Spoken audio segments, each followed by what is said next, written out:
There's only a few days left on our Value and Todd merch, so make sure you get it before it's too late in the description down below, and check in a few days for our new monthly merch. Hello everybody, and welcome to your Jormungandr guide. Guys, we'll be playing the World Kitty over in the solo lane. So we're going to be getting ourselves all over to there. You actually have options in the solo lane right now, probably more so than ever before. I'd recommend generally still going the Warrior's Blessing.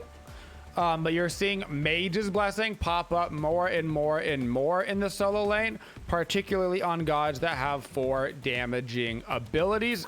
I'm still going to be grabbing that Warrior's Blessing, a Chalice with 4 multi-potions, and then I'm going to hold my active until a little bit later in the game. If you're comfortable over in the solo lane and you feel like you can get some more damage out and you're not worried about dying, Mage's Blessing is actually a great option right now over in the solo lane. Like I said, you'll see gods like Wukong, like JORM, anybody that's got 4 good damaging abilities, you will often see them pick it up. For our Yormy boy, we're going to be starting over with our 2 in the solo lane. Sometimes people like to start with the 1 because you can throw down the spit over on the blue and try to get credit for the wave. But if you want to just go to the wave, you can grab your 2. You'll be able to hit the whole wave and do more damage with it with your breath, and you should be able to get back in time anyway for your blue. That just comes down to your personal play style choices. Our 2 is going to be an AoE damaging ability. Around us, it's a small little wind-up. It does a lot of base damage. And it's going to interact with our 1. Pretty much all of our abilities are going to interact with our 1. That is a scared kitty cat right there. Oh my goodness. Our 1 is going to throw down a pool at the target location, doing damage. It is a slow within that area, and it is also going to do damage over time. These pools last forever. 20 seconds. Damage over time, and a slow. Like I said, we were going to be able to interact with it with our 2 and our 3, so we'll get to that in just a moment. I'm so scared. Whoa! So we're just gonna keep our health potions and our multi-potions proccing. Both of us are actually quite low right here. I gotta be careful, just get out of this too. And chill it on back. The big old Lulu versus the big old JORM. Our 3rd ability, we go underground and we become invisible. We gain a little bit of bonus movement speed while we are down here. And when we come up, we are going to knock up people in the area above us, as well as do some damage to them. So our abilities combine with our pools. So if we are in our 3, and we pop it inside of that pool, what's going to happen is we are going to make 2 additional pools. So I'll show you right here. You will make 2 additional pools, and you can kind of target out where those will go, thus providing you more damage area and more slow area. If you use it, your 2 inside of the pool, this one's a little bit more complicated. So your 2 will go ahead and you do the damage, bada bing, bada boom. Congrats, you hit them, all that fun stuff. Your enemies are slowed, they're trembling, they're quaking in their boots, right? Not only that, but if you use it inside of a cloud, it's going to increase the size of your consuming bellows. So it's going to increase that damage radius. And it's also going to allow extra damage to the enemies that you hit. So you'll be able to do more damage on top of the fact that this has a larger area. Extra damage after that first instance is halved, so you can't just like keep stacking them up infinitely. Also, you get empowered basic attacks from this as well. So if you watch my basic attack, it's gonna drain right there. And if we do our little combination here, excuse me, I did not have a cooldown to get the empowered. I thought I threw my one down. Let me get a little pokey poke on awesome boy over here. Boop. Oh my gosh, there we go. So you can see that I'm on my little passive bar. My auto attacks were not draining from the bar. That's because I had empowered autos, which means that it won't actually drain my auto attacks from the bar. So I get that max attack speed JORM auto for a longer duration. Normally it burns right through it, but as long as you use your 2 inside of a pool, you're gonna get that bonus auto. That's your most standard combo. It's your most important one. So that brings us to JORM's auto attack. JORM has a very unique auto attack. It is AoE in nature. It is a cone in front of you, so you can hit all of these creeps at the exact same time. But the longer you channel it down, the more you're gonna see that little dragon bar go down. That little dragon bar is our attack speed. So the lower we get down, the lower our attack speed is gonna be. The lower our attack speed, the less ticks that we're gonna be getting. From this, all you have to do to get it back is just stop auto attacking for a quick moment. Finally, to our passive. JORM's passive, he's a big, thick boy. What does that mean? That means you can't actually be hit by a displacement CC. A knock-up, a knockback, whatever, these will not work on you. CCs like stuns and fears and all this will still work on JORM. But nothing that would displace your character, because you're kind of one with the world, you can't really be displaced. So instead of actually getting affected by those CCs, what happens is you get slowed by 20%, and then you increase the damage that you take by 15%. So it still does have an effect on you, just not necessarily that CC effect. Also, any attack speed past base speeds up the recharge rate of JORM's basic attacks. This isn't really relevant for you. You are not going to be building attack speed on JORM, but just in case you really wanted to, now you know. But please don't. We're gonna back it up. I'm gonna start working on a Void Stone. It's gonna give me those magical defenses for against the Cthulhu. They've also got a fairly heavy magic damage team. You can see they've got a Kumba, Cthulhu, and a Kronos. So I'm gonna get that Void Stone to help me out here first, and then we're going to get a Stone of Gaia.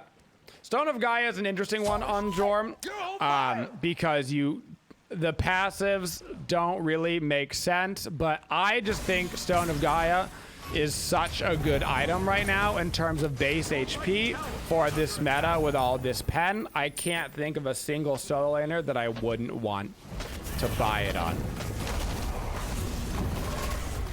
For our ability maxing order, we max out our 2 first, because boy golly does it give us a lot of damage. So our level order for JORM is going to be 4, 2, 1, 3. You can see how much damage we get from those bonus pools right there. Now Erling is kind of stuck. I'm gonna go into my ulti. So let's talk about JORM ulti, shall we? Which you can see right here. You get 3 shots with this ultimate. 3 shots.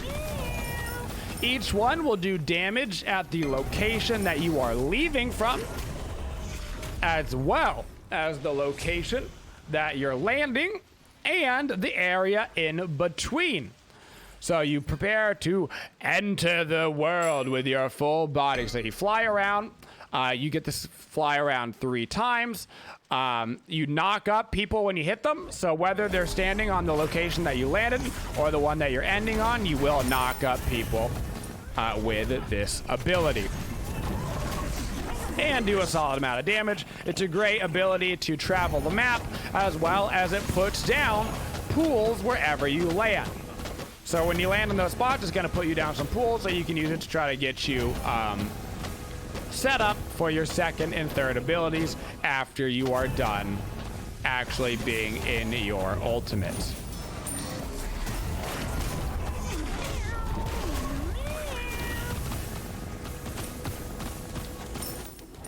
So over in the solo lane, this is just pretty standard. You're just gonna sit here and you're gonna beat on each other, and honestly, neither of you should really be dying. If you're gonna die, it's gonna be because you got rotated on by a jungler. Probably not because you 1v1'd each other. We've got a little rotation here from Ganesh. I've got my ulti up so I can play a little bit more aggressive here. I'm gonna run in towards him. I'm gonna try to give him a little knock up. He gets body blocked on the pillars. And so he's going to go down. What a great Ganesh roll right there. Body blocking the thick Lulu in between this tower and that pillar. I don't know if that was on purpose, but that was absolutely gnarly. We're going to back it up right here. Our minion should be able to take the tower. So I'm going to get a Void Stone, and then I'm going to get myself into a little Stone of Gaia and also get me some wards. I can use my 3 to move a little bit faster, start heading back down towards my blue buff. An enemy has been slain. Your standard combination on JORM is going to be one of the following.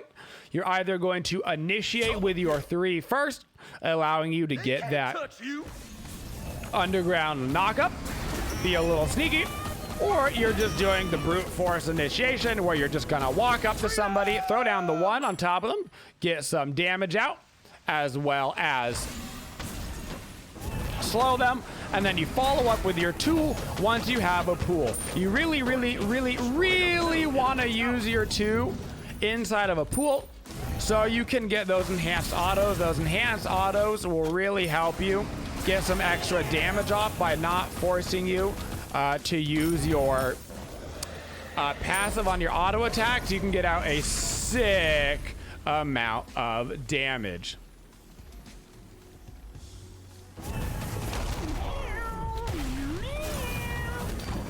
All right, we got a little Erlang coming over to us. That's fine. We're just going to sit here and we're going to start fighting back. I'm not worried about this at all. I'm just using my autos to fight back into it. I've got my chalices healing me, so that's totally fine. I'm going to throw down my little guy right here. I'm going to use this to zone out the Erlang, hit him with that combo. I can go on my ulti and start the chase. Gonna get a bunch of pull down over here. Not feeling confident that I'm going to be able to get him, but I got a bunch of pools down over there, so I can just stay in the lane and continue to get the farm. Maybe go look for a jungle camp or 2. Unfortunately, nothing gonna be up, but we can counter ward there in the jungle. What's up, Cupid? He's gonna waddle away. I'm just gonna back it on up. We can get the full Stone of Gaia and a second active. I'm gonna get Thorns. I think Thorns personally is a crucial active right now. I'm not gonna use my teleport because I'm not in any risk of missing creep, so I'm just gonna head back over. I think with how prominent crit is in the meta right now, as well as auto attacking gods, I think Thorns is a disgusting counter to crit and auto attack gods, and they've got an Erlang, a Chronos, and a Cupid, so this is a great time to go into a Thorns. It basically stops any auto attacker from attacking you for 5 seconds, which is the tankiest thing you could possibly ask for. For JORM in his matchups, JORM's probably hardest matchup is Cthulhu. The real reason why you don't see JORM as much as you used to is because Cthulhu is in the game now. And for all intents and purposes, Cthulhu is just better than JORM. They kind of provide similar things, and for the most part, Cthulhu just does it better. So he's a hard one in the laning phase. I like JORM a lot against any god who is super reliant on knockups. So I actually like JORM into Erlang because he's got the knockup on his 3 that he has to use a lot. I like JORM into gods like Bacchus. Anybody that is super reliant on displacements. I like JORM into Sobek. Anything like that. Sure, you'll take some extra damage, but really not getting hit by those CCs is just such a benefit. Reminder that you can click on your Thorns and use it even while CC'd. So right now we're going to get a lot of damage out with JORM ult, plus we're putting down all of these pools. I'm going to continue to fight into this. I'm looking for Awesome Sauce, see if I can get my 2 off. Yes, I will be able to. Throw down my 1 on this Cupid, knock him up inside the pool, force him to use his Aegis. And we get to do all of that damage while just chilling over here in the lane. When you're over in the solo lane, be aware of the damage type of your solo laner and the jungler. If your solo lane that you're going against and your jungler are the same damage type, focus hard on that defenses as your first 2 items. This game, you can see I'm against a magic damage solo laner, but a physical damage jungler. So I got a magic defense item for my first, because I knew I was just going to be sitting against the Cthulhu in lane. And then I went into the Stone of Gaia for general HP, which is going to help me against both of these guys.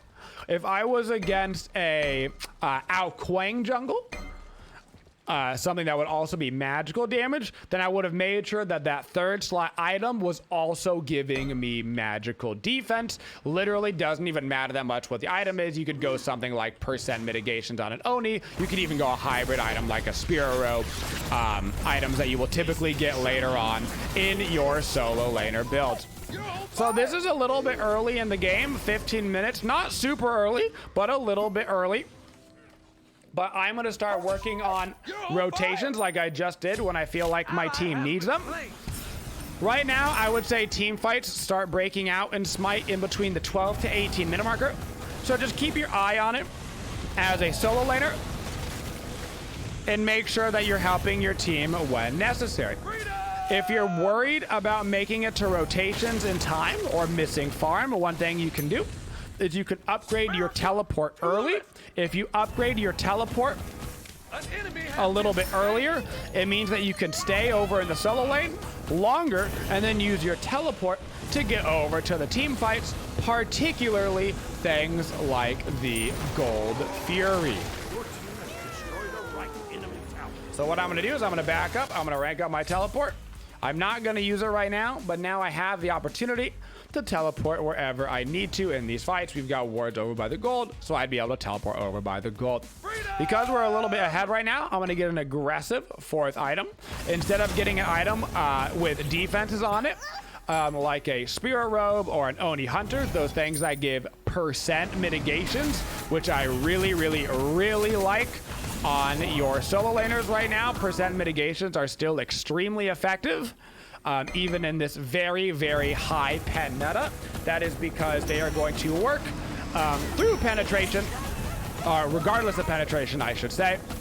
So that Spirit Robe passive, that Oni Hunter's Guard passive are still very efficient for making you tanky. But because we have a nice lead in both XP and gold, I can get a little bit more aggressive. So I'm gonna get an item that I would normally get probably closer to a 5th, 6th slot item as my 4th slot item, and that is going to be Gem of Isolation. JORM is the only god in Smite that I buy Gem of Isolation on. And the reason is because of your pools on JORM. Your pools do in fact proc Gem of Isolation. This is going to be extremely helpful in Phoenix fights, whether you're defending or aggressing. Anybody that walks or gets hit by those pools is going to get that Gem of Isolation slow on top of the slow of 15% that it already gives, which really, really, really zones out the fight for your team.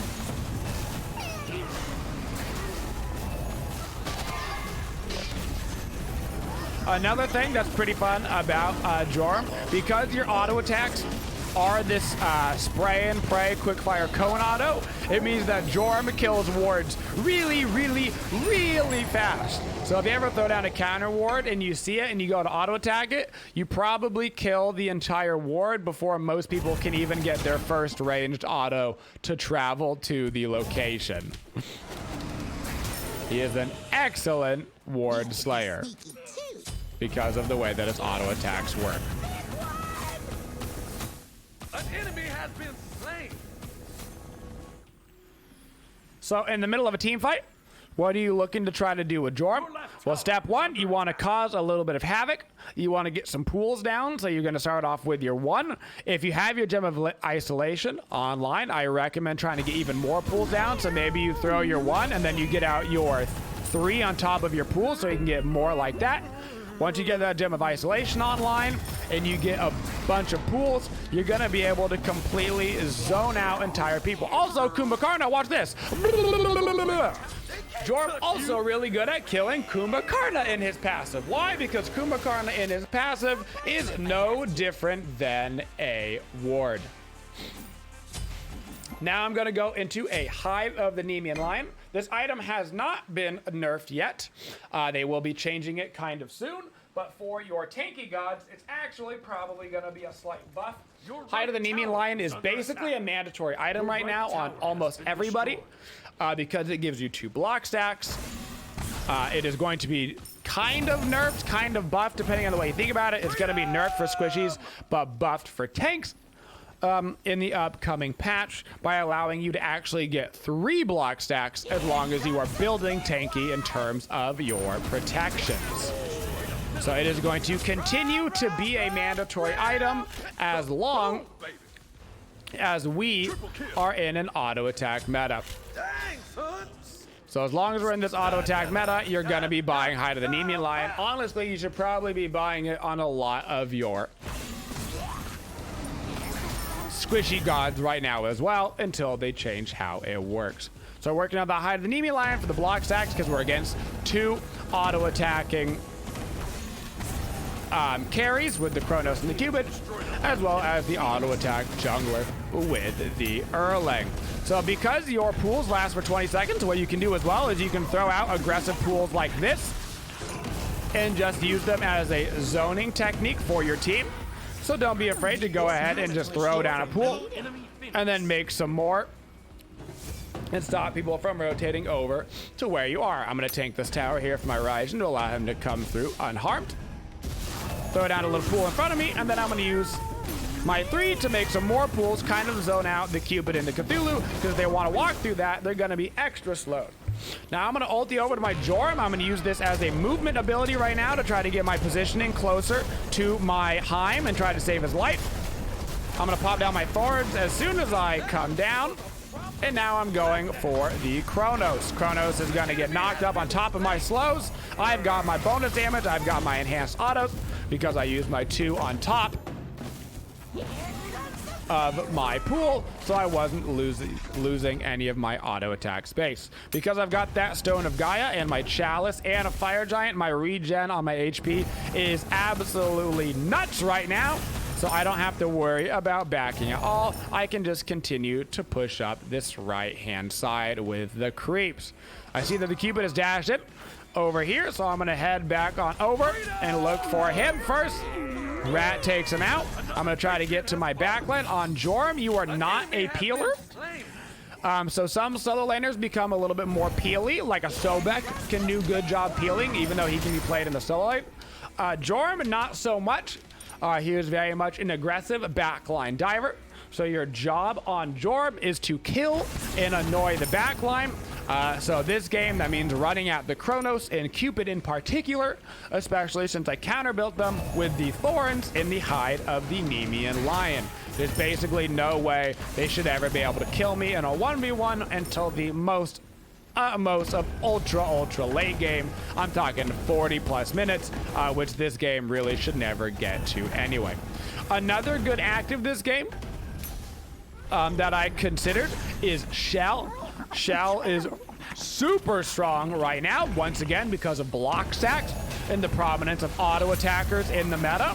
So if I wouldn't have gotten my teleport this game, you could see that I waited at level 1 to get my teleport. Always wait to grab your level 1 active, because you never know if you're going to be able to get away with not buying teleport, and there is zero harm in not getting the teleport as you're active, because when you go back to the base, you can always just buy the teleport and then teleport back to lane, and you've lost all of no time doing that. But it does give you the option to buy a different active. Kumbhakarna misses ulti. I am going to try to help out my Ganesh just a little bit here. The one form of peel that I kind of have is slows. With my Gem of Isolation and my 1, I can really throw down a lot of slows and try to prevent people from aggressing, but that's really my only form of peel on JORM. And luckily, it was enough for our Ganesh, so we're going to be able to dive in here onto the Titan. So, JORM is a bit of a lane bully, but I didn't bully Cthulhu that much because he's an even bigger lane bully. So our laning phase was actually kind of even. We focused first on, of course, buying protections for the person in our laning phase. Then we moved into some more general HP. One, because penetration is super easy to acquire right now in the meta, so it makes HP a very nice stat. Watch out for things like Soul Reaver and Kins that start to counter your HP builds if you need to change that build a little bit more down the line. Then we got ahead so I could go into an item like the Gem of Isolation a little bit earlier compared to like the height of the Nemean line that I was going to go into. For finishing up that build, on Guardians, I like the Spirit Robe and the Oni Hunters. We talked about that a lot during that match. And so those would have been the items that I were looking into to wrap up that build because they give you those percent mitigations. So I had 150, 133 right there, physical magical protections with that build. My goal generally as a tanky character right now is about 200-ish. 200-ish protections with your full build. Then make sure you've got percent mitigations on top of that with like block stacks, something of that sort. Reflect with the thorns, some other detail on top of that in order to make you all sorts of tanky all around. So that way, one big percent pen item or one big kin size or something doesn't completely counter your whole build. You want to spread yourself a little bit out right now on the tankier builds. And that is our JORM solo guide.